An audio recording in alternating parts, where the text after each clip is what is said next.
젊은이, 면접은 잘 봤나? 네, 합격할 것 같아요. 오늘은 제가 모셔다 드릴게요. 폭우가 휘몰아치는 골목길. 구두 한 짝 잃고 찢어진 정장을 입은 청년이 리어카를 끌고 있었습니다. 마지막 기회를 잃고도 웃는 그 뒷모습, 그 따뜻한 거짓말이 누군가의 심장을 산산이 무너뜨렸죠. 검은 세단에서 내린 회장이 무언가에 홀린 듯 다가왔고 그 순간 그는 할머니 앞에 무릎을 꿇고 오열했습니다. 떨리는 입술로 되뇌던 이름, 사라진 줄 알았던 40년 전의 그날. 세 사람을 둘러싼 시간은 그 자리에서 멈추고 말았죠. 도대체 이 폭우 속 만남의 끝엔 어떤 진실이 숨어 있었던 걸까요? 고시원 창문으로 먹구름이 몰려왔어요. 민주는 좁은 책상 앞에 앉아 면접 예상 질문지를 펼쳤습니다. 형광등 불빛이 낡은 벽지를 비추고 옆방에서는 누군가의 기침 소리가 들려왔어요. 공무원이 되려는 이유는 입술이 바짝 말랐어요. 민주는 물 한 모금을 삼키고 다시 중얼거렸습니다. 저는 누군가의 가장 어두운 순간에 함께하고 싶습니다. 떨리는 손으로 정장을 꺼냈어요. 5년 전 아버지 장례식 때 입었던 옷이었죠. 소매가 살짝 닳았지만 민준에게는 이것뿐이었습니다. 다리미질을 하는 동안 핸드폰이 울렸어요. 대출 이자 납부일입니다. 잔액이 부족합니다. 가슴이 철렁 내려앉았습니다. 6천만 원. 아버지의 산재 치료비와 어머니의 투석 비용이 쌓여 만들어진 숫자였어요. 민주는 핸드폰을 뒤집어 놓고 다시 다리미를 잡았습니다. 벽에 걸린 부모님 영정 사진이 눈에 들어왔어요. 아버지, 어머니, 목이 메었습니다. 민주는 사진 앞으로 다가가 무릎을 꿇었어요. 이번엔 꼭 합격할게요. 정말, 정말 마지막이에요. 5년. 26부터 31까지 민준의 청춘은 고시원과 독서실 사이를 오갔습니다. 친구들은 하나둘 결혼하고 승진했지만 민주는 여전히 같은 자리에 있었어요. 창밖에서 천둥이 울렸습니다. 민주는 창문을 열었어요. 차가운 바람이 얼굴을 스쳤습니다. TV에서는 기상캐스터가 호우특보를 알리고 있었어요. 내일 오전 시간당 최대 100의 집중호우가. 내일 면접 날이었어요. 민주는 창문을 닫고 시계를 봤습니다. 새벽 3시 30분. 2시간 전까지 편의점 야간 아르바이트를 하다 왔어요. 몸은 천근만근이었지만 잠이 오지 않았습니다. 책상 서랍을 열었어요. 낡은 수첩이 나왔습니다. 민주는 첫 페이지를 펼쳤어요. 2019년 6월 14일. 아버지 산재 사고. 손끝이 떨렸어요. 그날이 생생했습니다.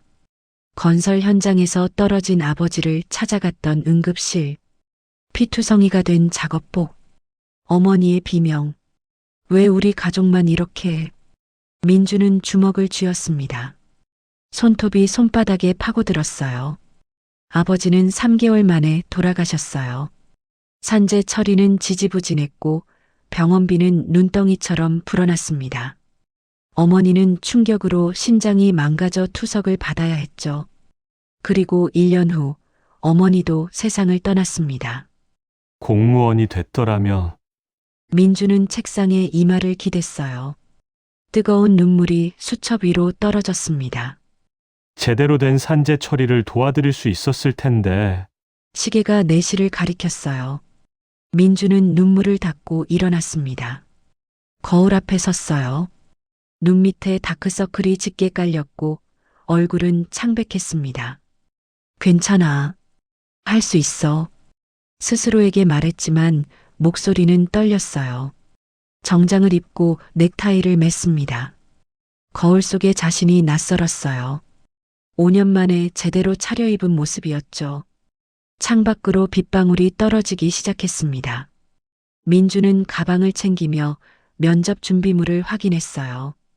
신분증, 필기구, 예상 질문지, 그리고 구겨진 버스 노선도 7번 버스 타고 정부 청사 앞에서 내려서 중얼거리다가 문득 멈췄습니다. 부모님 영정사진이 다시 눈에 들어왔어요. 민주는 사진 앞에 섰습니다. 지켜보고 계시죠? 제가 잘할 수 있게 도와주세요. 새벽 공기가 목을 조였어요. 민주는 깊게 숨을 들이마셨습니다. 이번이 마지막이었어요. 나이 제한 때문에 이번 시험이 민준이 응시할 수 있는 마지막 기회였습니다. 빗소리가 점점 거세졌어요. 민주는 침대에 누웠지만 눈을 감을 수 없었습니다. 천장의 얼룩을 바라보며 생각했어요. 내일은 달라질까? 온몸이 긴장으로 굳어 있었어요. 심장이 빠르게 뛰었습니다. 5년의 시간, 수천 장의 문제지, 수백 번의 모의 면접, 모든 것이 내일 결정됐어요.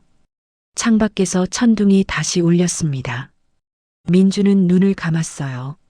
잠이 오지 않았지만 그저 눈을 감고 있을 뿐이었습니다. 새벽 6시 알람이 울렸어요. 민주는 벌떡 일어났습니다. 겨우 1시간을 잤지만 잘 시간은 없었어요. 창밖은 폭우였습니다. 제발, 민주는 정장을 다시 한번 확인하고 문을 열었어요. 마지막 기회가 시작됐습니다. 새벽부터 내리던 비는 오전 6시 30분이 되자 폭우로 바뀌었어요. 민주는 버스 정류장에 서서 하늘을 올려다봤습니다. 빗물이 얼굴을 때렸어요. 전광판에는 운행 중단이라는 글자만 깜빡였죠. 제발 오늘만은 안 돼. 민주는 정장 재킷으로 머리를 감싸고 걷기 시작했어요. 면접장까지 3km. 평소라면 30분이면 갈 거리였습니다. 하지만 빗물은 무릎까지 차올랐어요. 한 걸음 한 걸음이 무거웠습니다. 구두 속으로 물이 스며들었어요. 그래도 멈출 수 없었죠. 5년이야. 5년 동안 이날만 기다렸어. 민주는 이를 악물었어요. 정부대전 청사 방향으로 이어진 언덕길. 그때였어요. 앞쪽에서 비명이 들렸습니다. 민준이 고개를 들었어요. 빗줄기 사이로 한 할머니가 보였습니다. 리어카를 끌고 가던 할머니가 경사로에서 미끄러지셨어요. 리어카가 뒤로 밀려나기 시작했어요. 할머니가 손잡이를 놓치는 순간 리어카는 경사로를 따라 빠르게 굴러갔습니다. 아, 안 돼! 할머니의 목소리에는 절망이 담겨 있었어요. 민준의 몸이 저절로 움직였습니다. 잠깐만요. 민준은 리어카를 향해 뛰었어요. 빗물에 발이 미끄러졌지만 넘어지지 않았습니다. 리어카가 배수로로 떨어지기 직전이었어요. 민준은 온몸으로 리어카를 막아냈습니다. 쿵! 등으로 리어카를 받쳐냈어요. 손잡이가 민준의 옆구리를 찔렀습니다. 아팠지만 참았어요. 휴, 다행이다. 민준이 리어카를 안전한 곳으로 밀어 올렸어요. 그런데 뭔가 찢어지는 소리가 났습니다. 찌직. 정장 바지였어요. 무릎 부분이 크게 찢어졌습니다. 와이셔츠는 진흙투성이가 됐어요. 민주는 고개를 숙였어요. 구두 한 짝이 없었습니다. 빗물에 떠내려간 거였어요. 젊은이, 할머니가 다가왔습니다. 정순자 할머니는 민준의 손을 꼭 잡았어요. 고맙네. 정말 고마워. 할머니의 손은 주름투성이었지만 따뜻했습니다. 민주는 웃으려 했지만 웃음이 나오지 않았어요. 시계를 봤습니다. 8시 20분. 면접 시작까지 40분 남았어요. 이 모습으로 면접장에 갈 수는 없었습니다. 순간 마음이 움츠러들었어요. 5년이 이렇게 끝나는 건가? 젊은이, 어디 가는 길이었나? 할머니가 물었어요. 면접, 공무원 면접이요.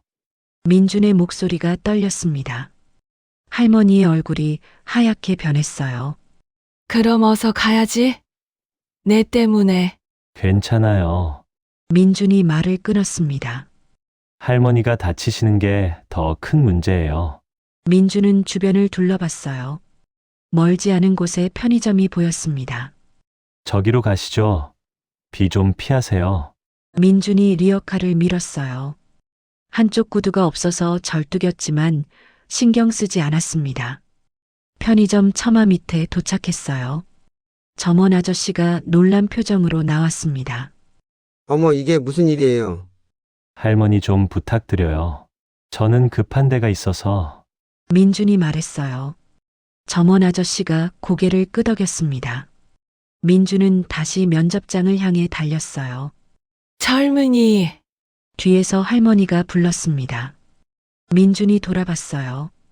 할머니가 손목에서 뭔가를 풀었습니다. 은빛 손목 시계였어요. 낡고 오래된 시계였죠. 이거. 가져가. 할머니가 시계를 민준에게 건넸어요. 할머니, 이건 행운을 빌어 꼭 합격하렴. 할머니의 눈에 눈물이 고였습니다. 민준은 시계를 받았어요. 손바닥 안에서 시계가 따뜻했습니다. 시계 뒷면에 흐릿한 글씨가 새겨져 있었어요. 태윤아, 포기하지 마. 1993년 6월 15일 순자. 민준은 시계를 손목에 찼습니다. 감사합니다. 꼭 좋은 소식 전하러 올게요. 민준이 다시 뛰었어요. 한쪽 구두만 신고 절뚝이며 달렸습니다. 찢어진 바지가 다리에 걸렸지만 개의치 않았어요. 빗물이 얼굴을 때렸지만 멈추지 않았습니다. 아버지, 어머니, 저 포기 안 해요.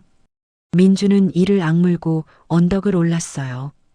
정부대 전 청사가 눈앞에 보였습니다. 8시 55분. 5분 남았어요. 민준은 건물 안으로 뛰어들었습니다. 복도에서 다른 지원자들이 민준을 쳐다봤어요. 명문대 배지를 단 한 청년이 비웃었습니다.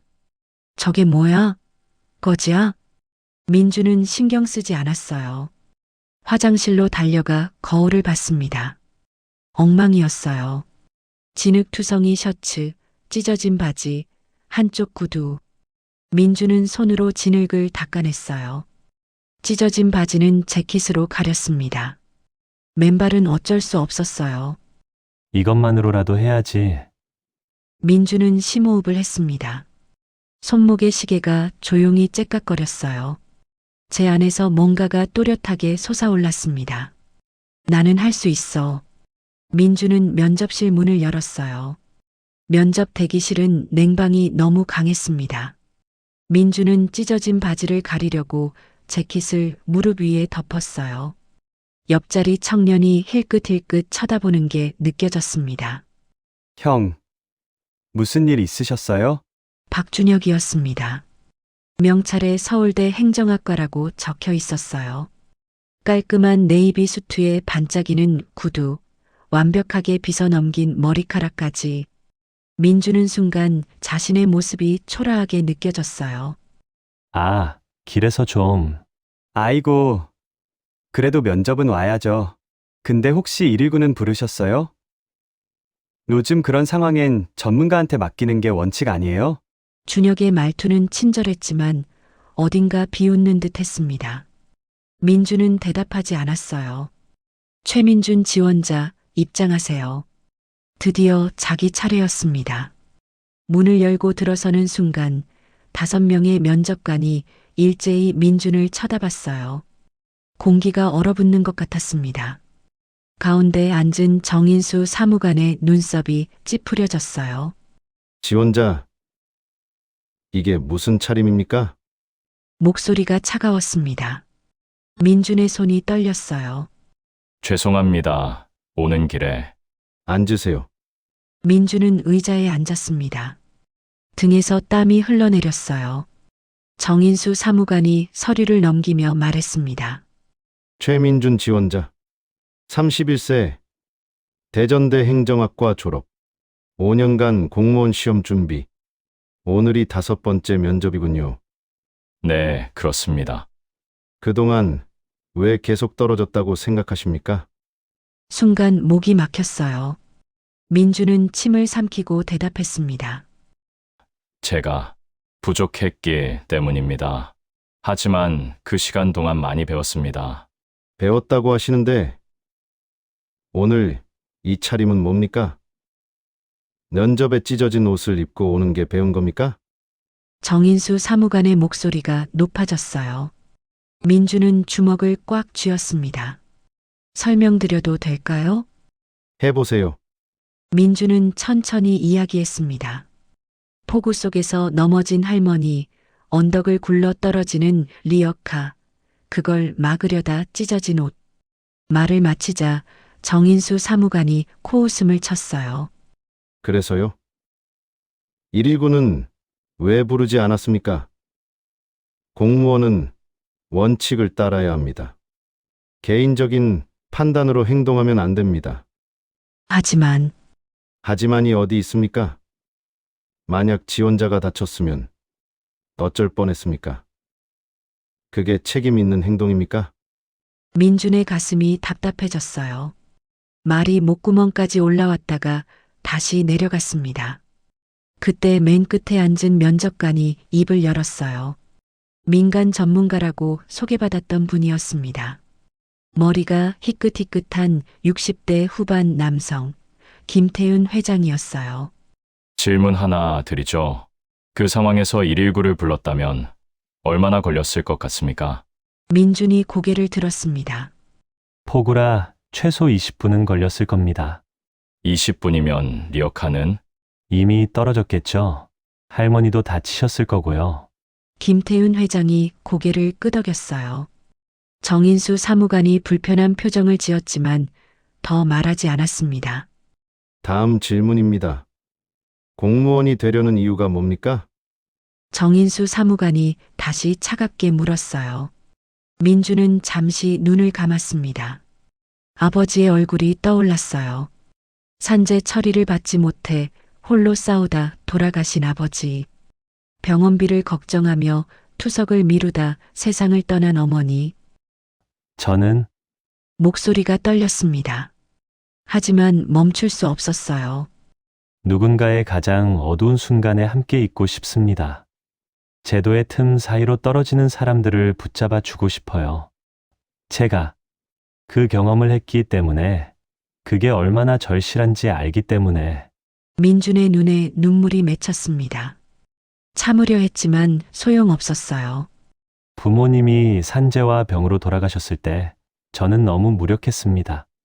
어디에 어떻게 도움을 요청해야 하는지 몰랐어요. 공무원이 된다면 그런 사람들에게 제일 먼저 손을 내밀고 싶습니다. 면접실이 조용해졌습니다. 김태윤 회장이 민준을 유심히 바라봤어요. 정인수 사무관은 아무 말도 하지 않았습니다. 다른 면접관들도 서류만 들여다보고 있었어요. 마지막 질문입니다. 젊은 여성 면접관이 말했습니다. 공무원으로서 가장 중요한 가치가 뭐라고 생각하십니까? 민준은 주저없이 대답했어요. 현장입니다. 규정도 중요하지만 그 규정이 만들어진 이유를 잊지 않는 것. 그게 가장 중요하다고 생각합니다. 면접 종료하겠습니다. 수고하셨습니다. 민준은 일어나 인사를 했습니다. 다리에 힘이 없었어요. 문을 향해 걸어가는데 재킷 안주머니에서 뭔가 떨어지는 소리가 들렸습니다. 민준이 돌아보니 바닥에 은빛 시계가 떨어져 있었어요. 할머니가 준 그 시계. 황급히 주부려는데 김태윤 회장이 먼저 손을 뻗었습니다. 회장이 시계를 집어들고 뒷면을 봤어요. 흐릿하게 새겨진 글씨. 태윤아, 포기하지 마. 1993년 6월 15일 순자. 그 순간 회장의 손이 떨렸습니다. 얼굴이 하얗게 변했어요. 시계를 꽉 쥔 채 민준을 빤히 쳐다봤습니다. 이 시계 어디서 났습니까? 목소리가 갈라졌어요. 다른 면접관들도 놀란 표정으로 회장을 봤습니다. 민준은 어리둥절했어요. 아, 오늘 아침에 한할머니께서 주셨습니다.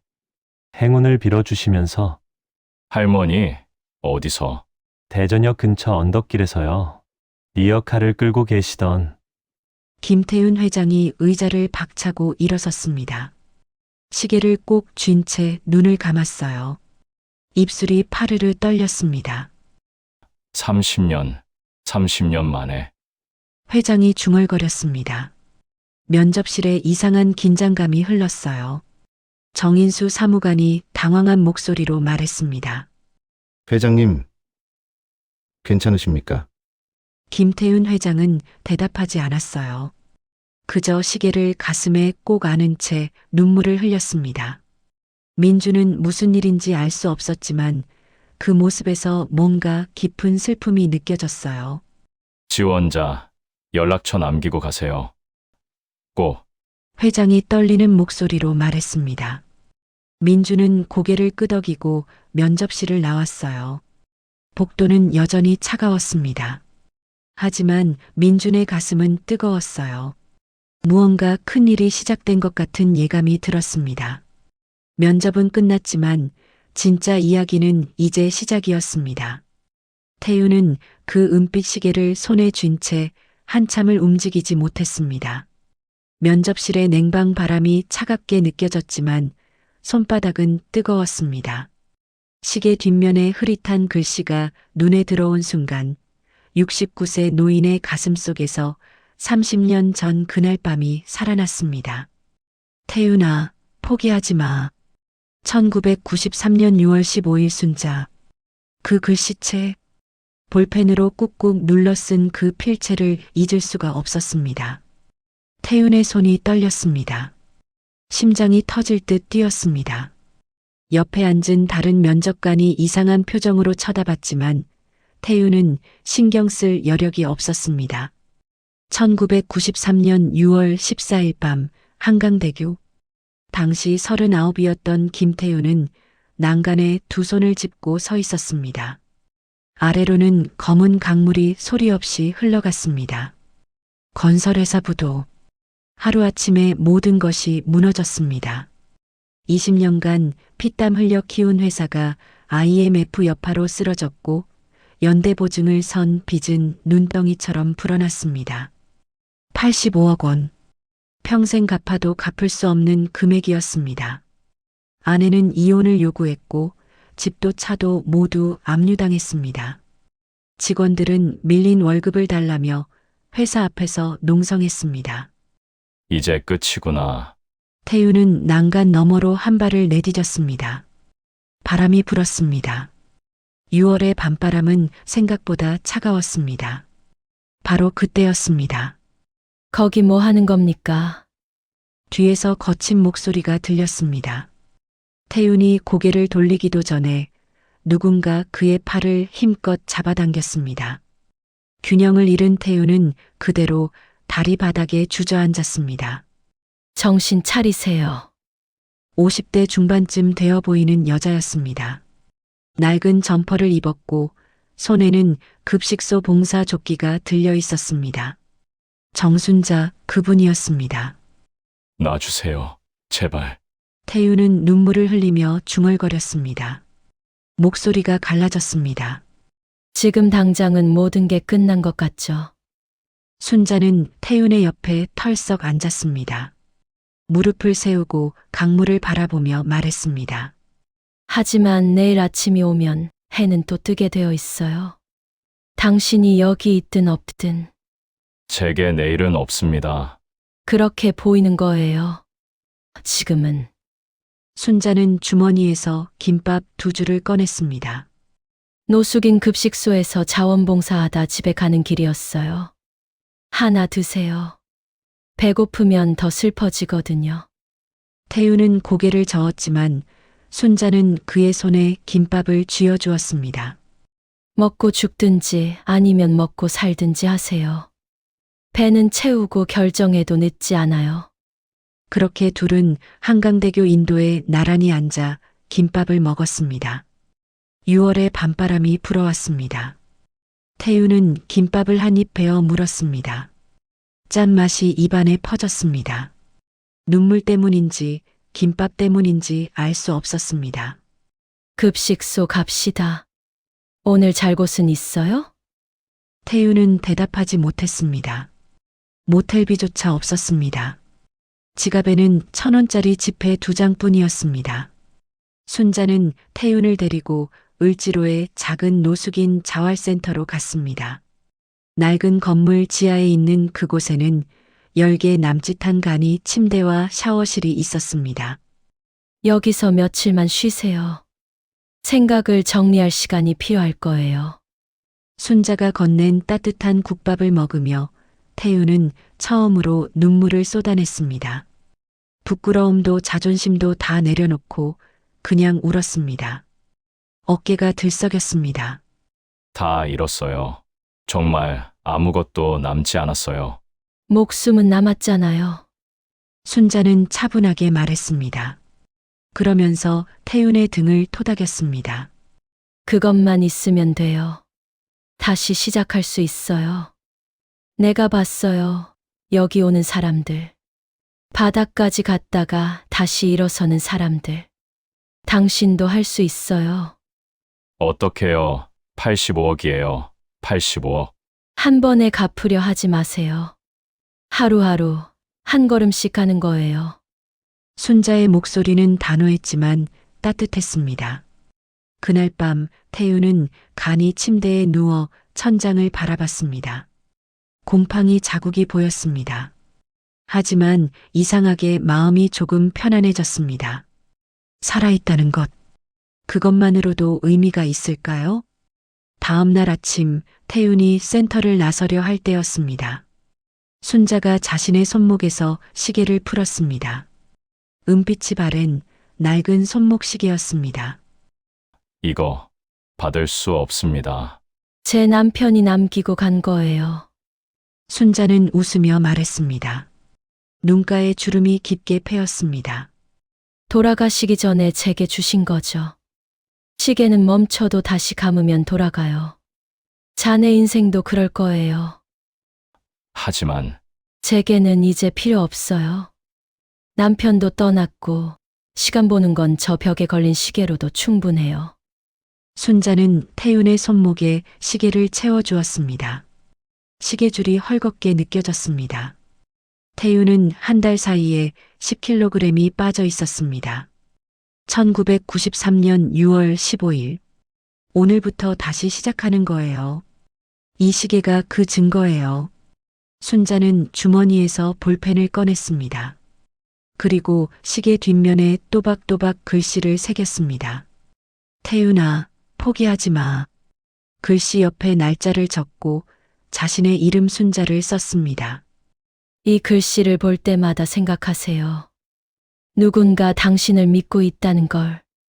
태윤은 그 시계를 꼭 쥐었습니다. 목이 메었습니다.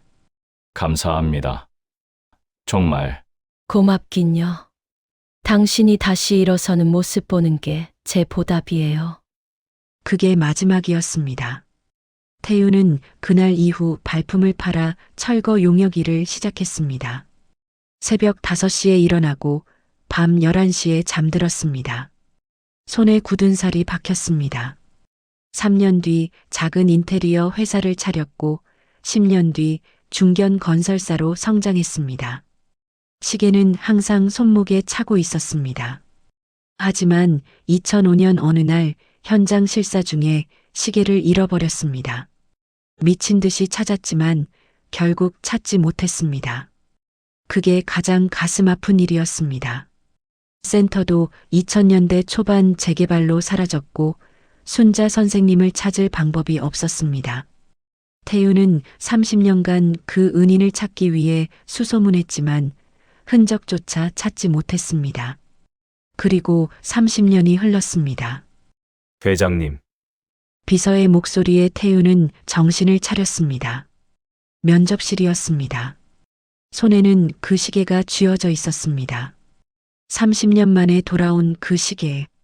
최민준이란 청년. 지금 당장 찾아. 태윤은 떨리는 목소리로 말했습니다. 그리고 1993년 을지로 노숙인 자활센터에서 봉사했던 정순자라는 분을 찾아봐.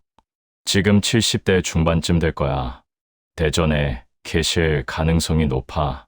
무슨 일이십니까? 비서가 놀란 표정으로 물었습니다. 30년 동안 찾던 분이야. 태유는 시계를 꼭 쥐었습니다. 시계 뒷면의 글씨가 손바닥에 새겨지는 것 같았습니다. 내 인생을 다시 감아준 분이야. 그의 눈에는 눈물이 맺혀 있었습니다. 69세 노인은 30년 전 그날 밤 한강대교 위에 39 청년으로 돌아가 있었습니다. 시계는 멈춰 있었지만 그 안에 담긴 시간은 여전히 흐르고 있었습니다. 태유는 조용히 중얼거렸습니다. 선생님, 제가 찾았습니다. 이제 제가 선생님을 찾겠습니다. 오후 3시 빗줄기는 여전했습니다. 민주는 다시 아침에 할머니를 만났던 그 골목으로 돌아왔습니다. 발걸음이 무거웠어요. 면접장에서 나올 때 면접관들의 차가운 눈빛이 아직도 생생했거든요. 젖은 구두가 무릉덩이를 밟을 때마다 철썩거렸습니다. 찢어진 바지는 응급으로 꿰맨 자국이 선명했어요. 불합격이겠지. 작은 한숨이 입 밖으로 새어나왔습니다. 가슴 한편이 텅 비는 것 같았어요.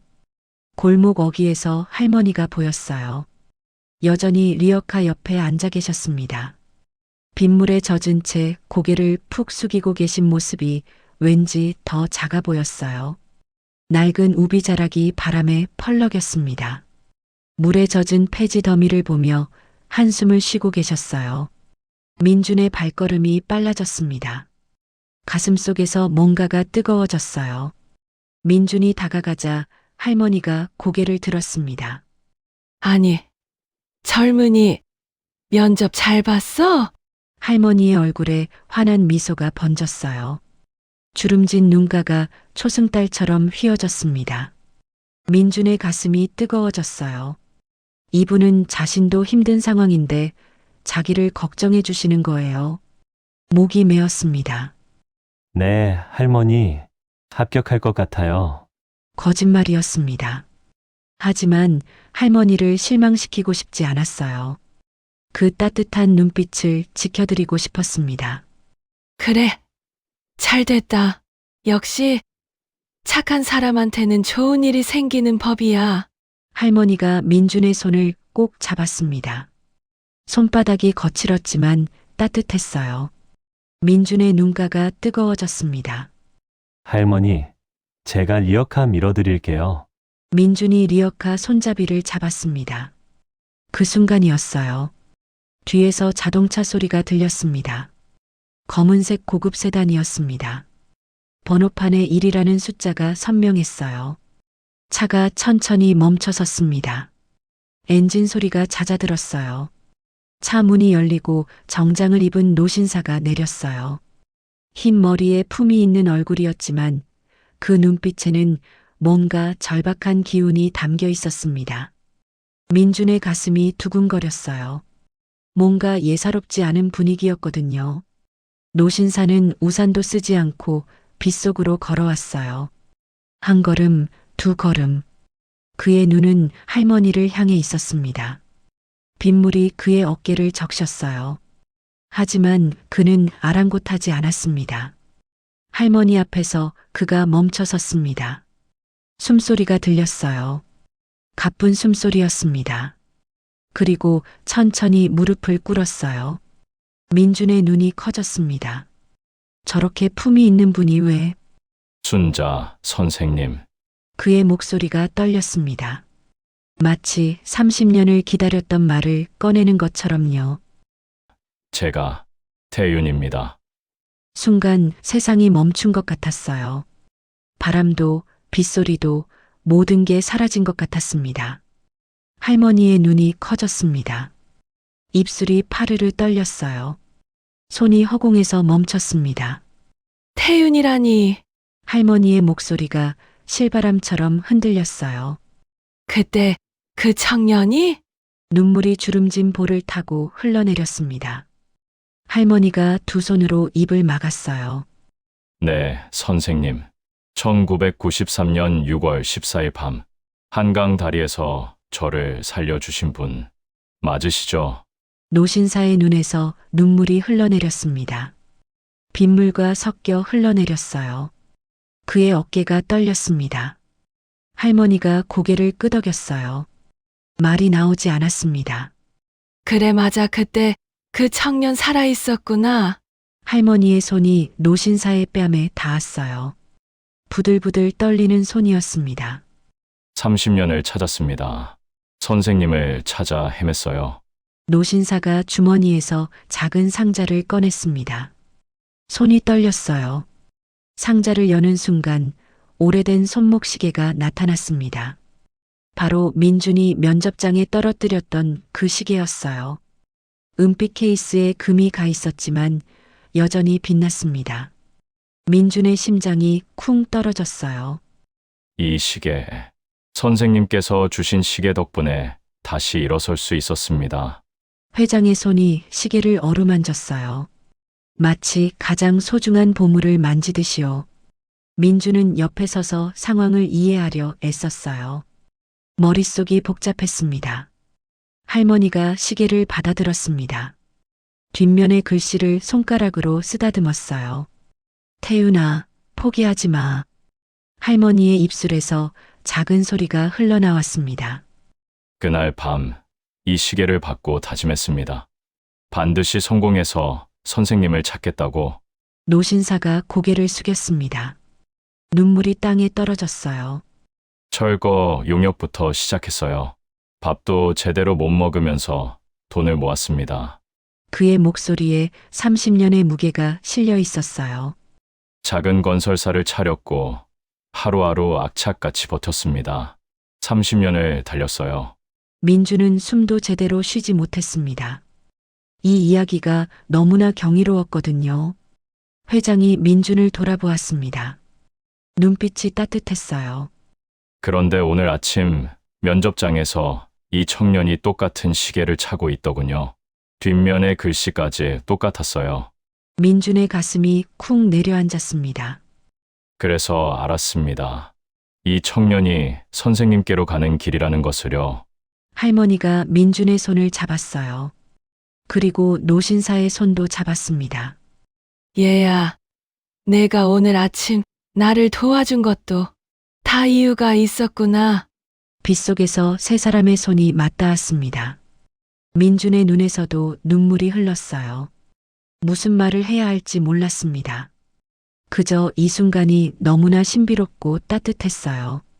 가슴속 깊은 곳에서 뭔가가 꿈틀거렸습니다. 그동안 느껴보지 못한 감정이었어요. 희망이었습니다. 제가 한빛건설그룹 회장 김태윤입니다. 노신사가 민준에게 말했습니다. 여전히 눈물이 흐르고 있었어요. 한빛건설요? 민준이 놀라 되물었어요. 대전에서 가장 큰 건설회사였거든요. 신문에서 봤던 그 회장님이 지금 눈앞에 계셨습니다. 선생님 덕분입니다. 모든 게 선생님 덕분이에요. 태윤 회장이 다시 할머니께 고개를 숙였습니다. 그의 등이 떨렸어요.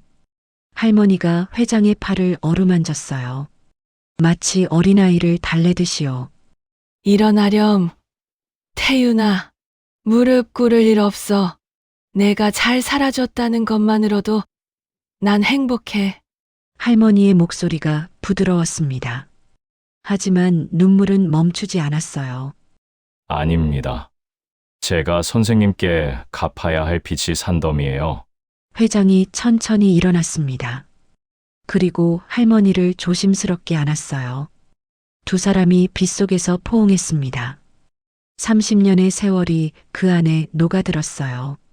민주는 옆에서 이 광경을 지켜봤습니다. 가슴이 벅차올랐어요. 눈물이 멈추지 않았습니다. 30년 만의 재회. 한 사람의 따뜻함이 다른 사람의 인생을 완전히 바꿔놓았다는 것. 그리고 자신이 그 가운데 있다는 것. 이게 인연이구나. 민준의 마음속에서 작은 목소리가 울렸어요. 민준 씨, 회장이 민준을 불렀습니다. 눈가가 여전히 젖어 있었어요. 오늘 아침 면접장에서 당신을 봤습니다. 찢어진 옷을 입고도 당당하게 서 있던 모습을요. 민준이 고개를 들었어요. 심장이 빠르게 뛰었습니다. 당신은 불합격할 겁니다. 회장의 말이 칼날처럼 날카로웠어요. 정인수 사무관이 강하게 반대했거든요. 민준의 가슴이 철렁 내려앉았습니다.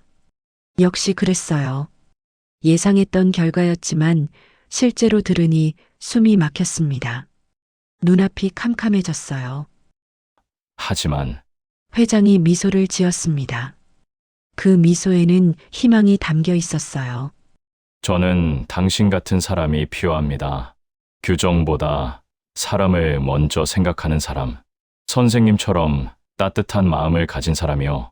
할머니가 민준의 등을 토닥였어요. 그 손길이 너무나 따뜻했습니다. 얘야, 공무원 시험 떨어져도 괜찮아. 내 마음씨면 어디서든 잘할 수 있어. 할머니의 목소리에 확신이 담겨 있었어요. 민준의 눈에서 또 눈물이 흘렀습니다. 이번엔 슬픔이 아니었어요. 뭐라 표현할 수 없는 감정이 북받쳐 올랐습니다. 감사함이었어요. 그리고 희망이었습니다. 감사합니다. 민준이 고개를 숙였어요. 두 분께 동시에요. 빗줄기가 조금씩 약해졌습니다. 하늘에 희미하게 햇살이 비쳤어요. 구름 사이로 빗줄기가 쏟아져 내렸습니다. 마치 축복처럼요. 회장이 비서에게 전화를 걸었습니다. 순자 선생님과 민준 씨를 모시고 회사로 갑니다. 최고급 식당 예약하고 의전팀 대기시켜요. 아니야.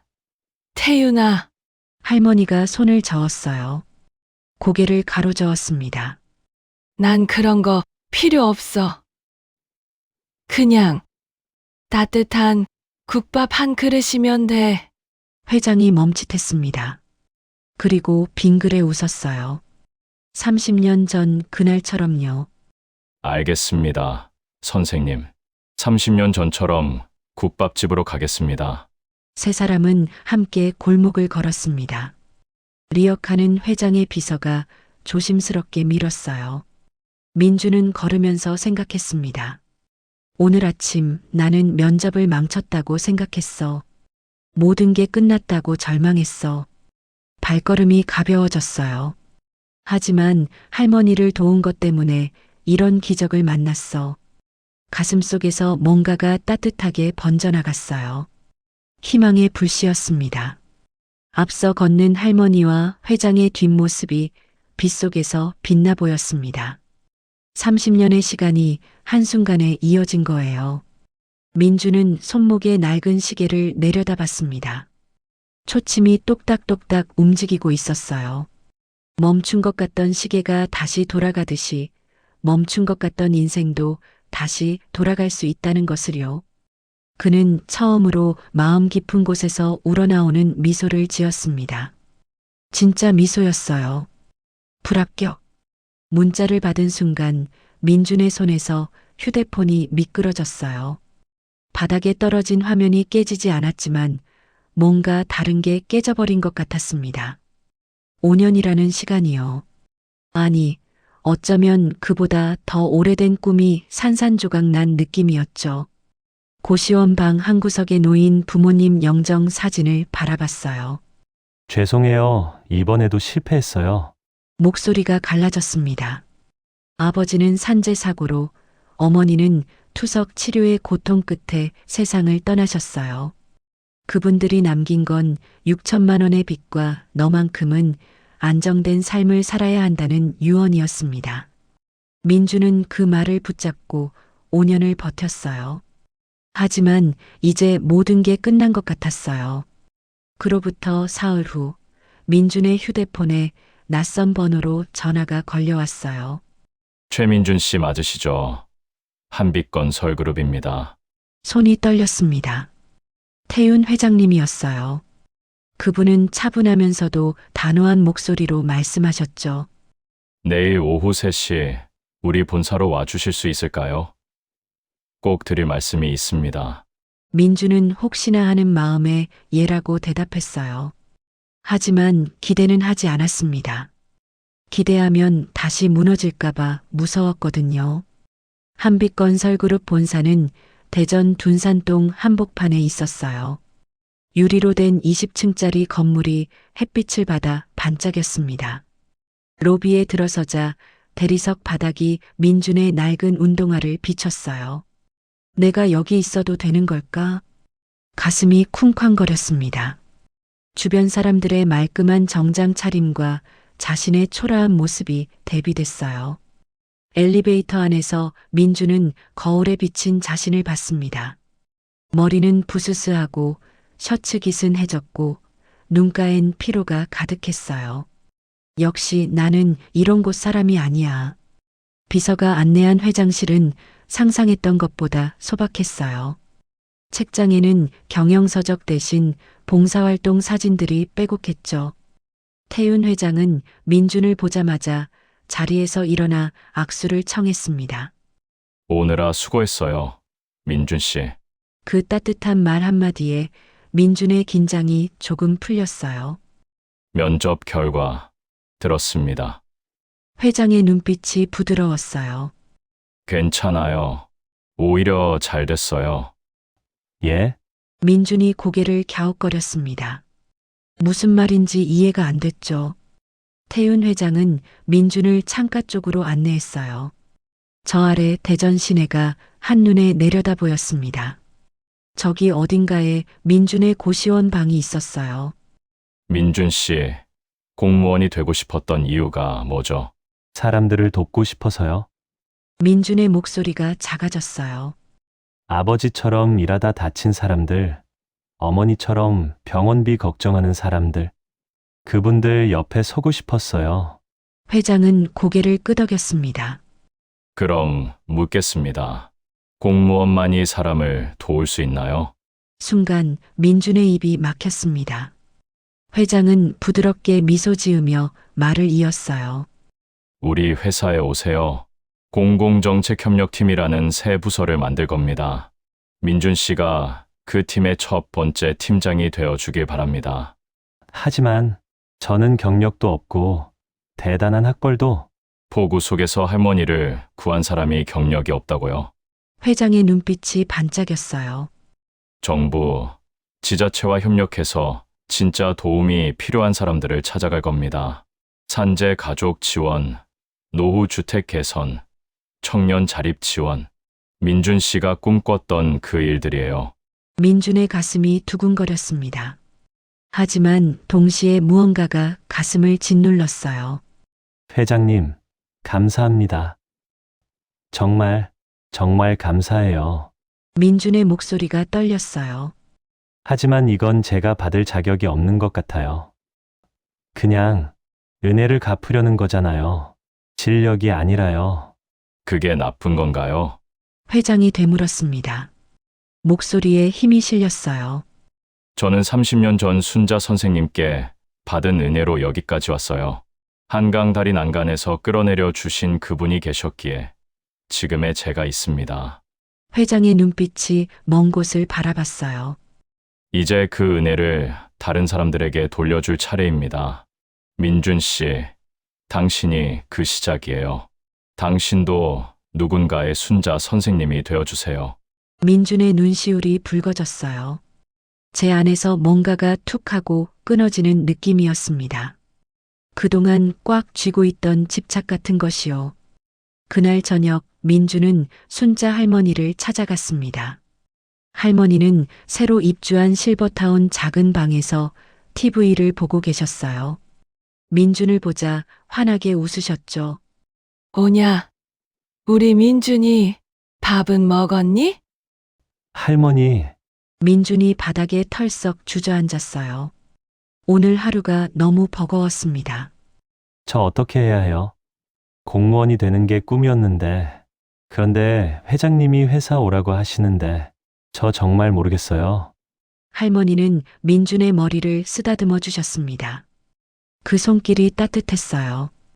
민준아, 공무원이 되는 게 꿈이었니? 아니면 사람들을 돕는 게 꿈이었니? 그게 민준이 말을 잇지 못했어요. 공무원이란 건 방법이야. 중요한 건 내 마음이지.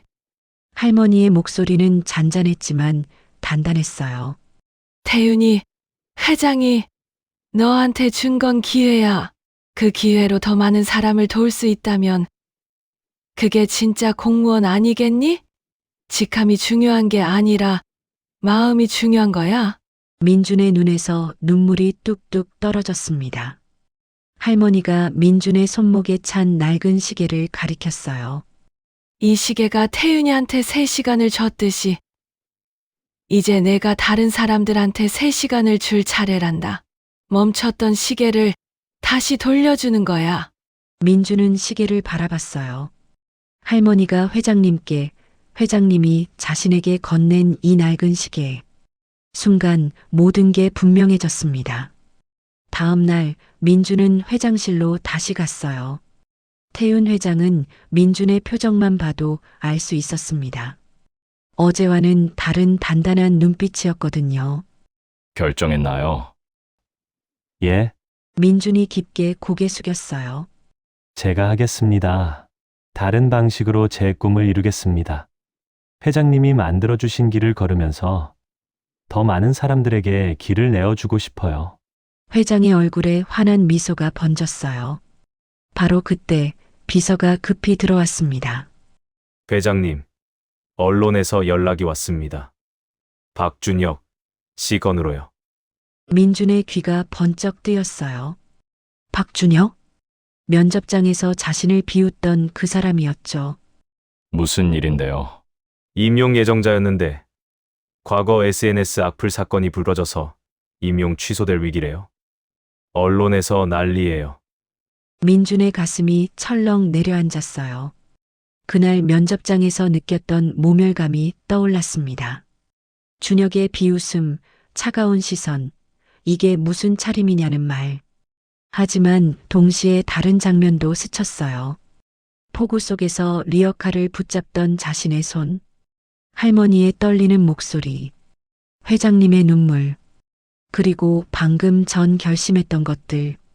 더 많은 사람들에게 길을 내어주고 싶어요. 자신이 한 말이 귓가에 맴돌았습니다. 회장님, 민준이 입을 열었어요. 제가 박준혁 씨를 변호하고 싶어요. 회장과 비서가 놀란 눈으로 민준을 바라봤습니다. 정말인가요? 그 사람이 민준 씨한테 그렇게 알아요. 저한테 못되게 굴었죠. 면접장에서 비웃었고 무시했어요. 민준이 쓴웃음을 지었어요. 하지만 한 번의 실수로 모든 걸 잃어선 안 됩니다. 저도 수없이 실패했으니까요. 5년 동안 불합격 통보만 받았어요. 그래도 회장님이 저한테 기회를 주셨잖아요. 민준의 목소리에 힘이 실렸어요. 박준혁 씨한테도 기회가 필요해요. 그 사람도 누군가의 아들이고 누군가가 기다리는 사람일 거예요. 과거의 실수를 뉘우칠 기회는 있어야 한다고 생각해요. 태윤 회장의 눈가에 물기가 맺혔습니다. 민준 씨, 당신은 정말 공무원보다 더 공무원 같은 사람이에요. 아니, 어쩌면 진짜 공무원이 가져야 할 마음을 가진 사람이에요.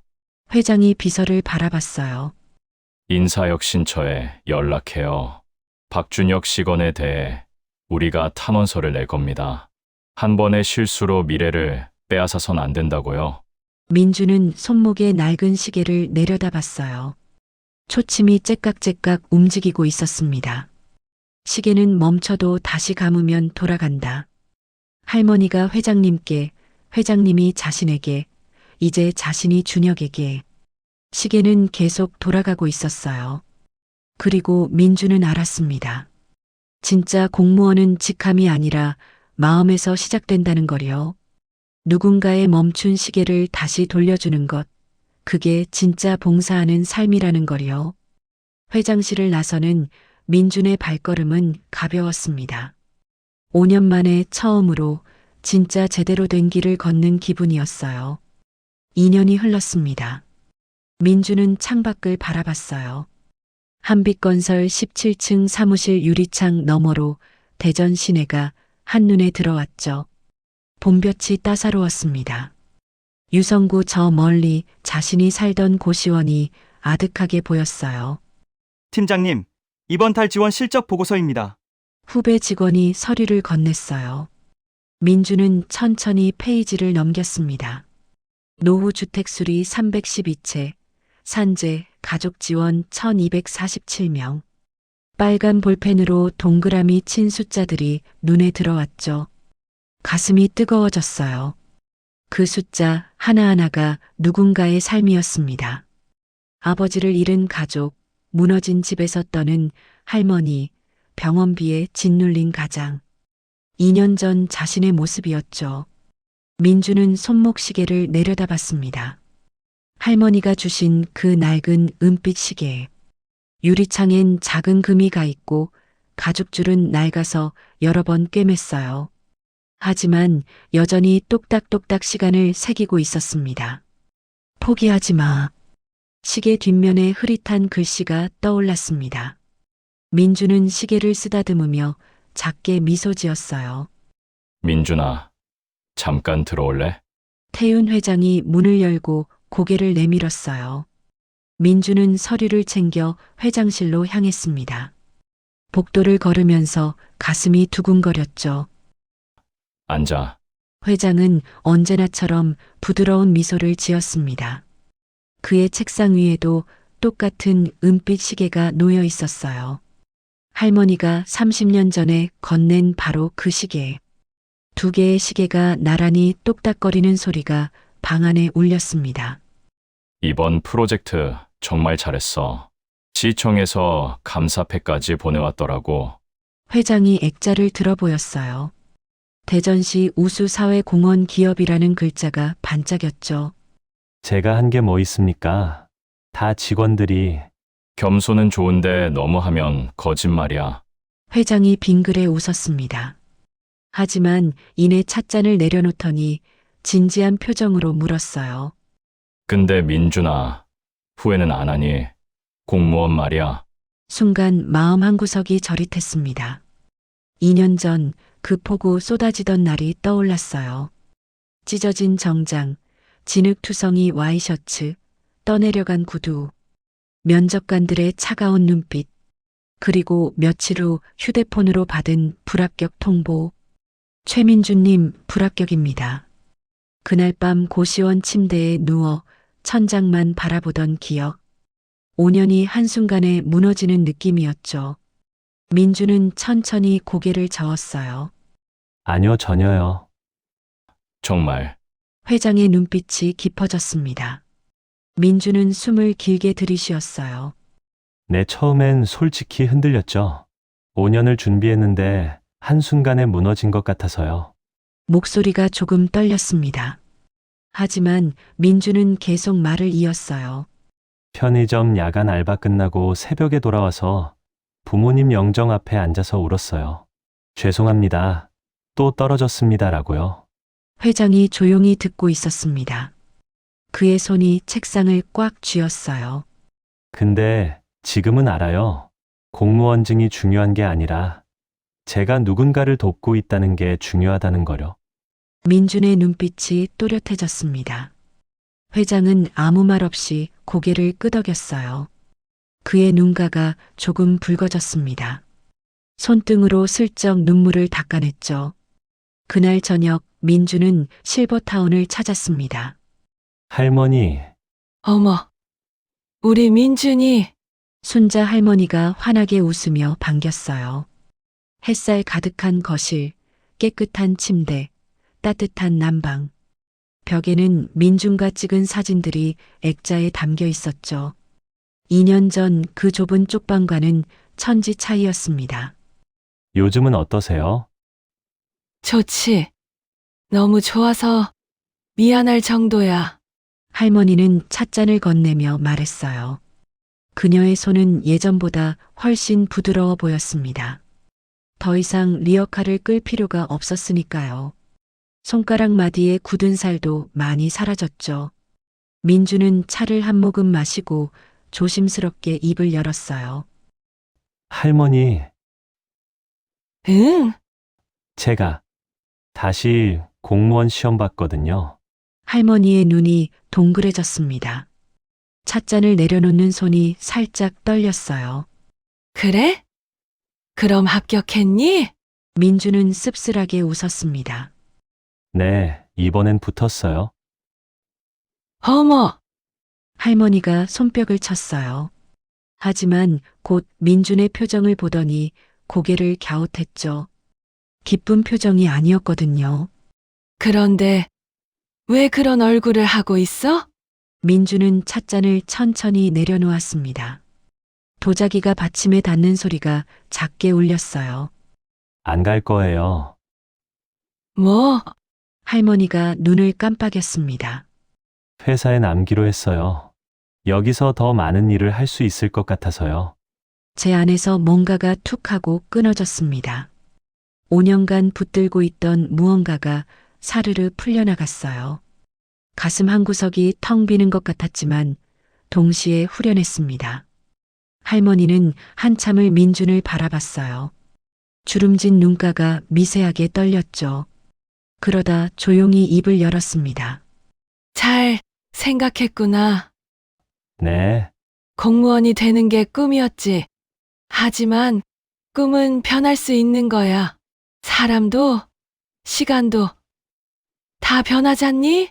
할머니가 민준의 손을 꼭 잡았어요. 따뜻했습니다. 그 폭우 속에서 나를 도와준 건 공무원 신분증 때문이 아니었잖아. 내 마음 때문이었어. 민준의 눈시울이 뜨거워졌습니다. 할머니의 목소리도 조금씩 떨렸어요. 넌 이미 충분히 잘하고 있어. 그것만 기억해. 주말 세 사람은 노숙인 급식소에 있었습니다. 태윤 회장, 순자 할머니, 그리고 민준. 앞치마를 두르고 국을 퍼나르고 밥을 담고 반찬을 덜어주었죠.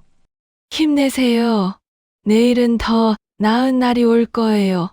할머니가 한 젊은이에게 따뜻한 국밥을 건넸습니다.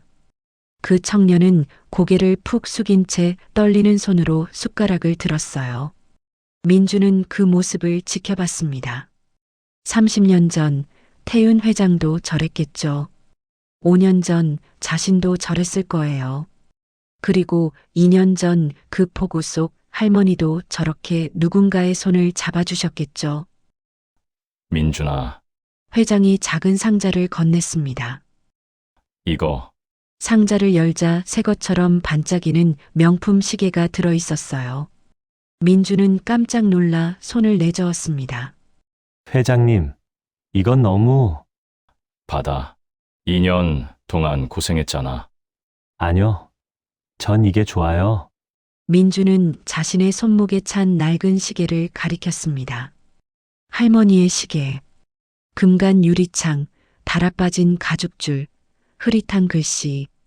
하지만 여전히 똑딱똑딱 시간을 새기고 있는 시계. 이 시계는요, 멈춰도 다시 감으면 돌아가잖아요. 민준이 조용히 말했어요. 그리고 우리는 누군가의 시계를 다시 돌려줄 수 있죠. 회장과 할머니가 민준을 바라봤습니다. 두 사람의 눈가에 눈물이 맺혔어요. 그래, 할머니가 민준의 어깨를 토닥였습니다. 그래, 맞아. 넌 이미 많은 사람의 시계를 돌려주고 있어. 세 사람은 말없이 서로를 껴안았습니다. 그날 밤 민주는 고시원 창문을 열었어요. 아직도 이곳에 살고 있었습니다. 회사에서 기숙사를 제공하겠다고 했지만 거절했죠. 이곳에서의 5년이 아깝지 않았거든요.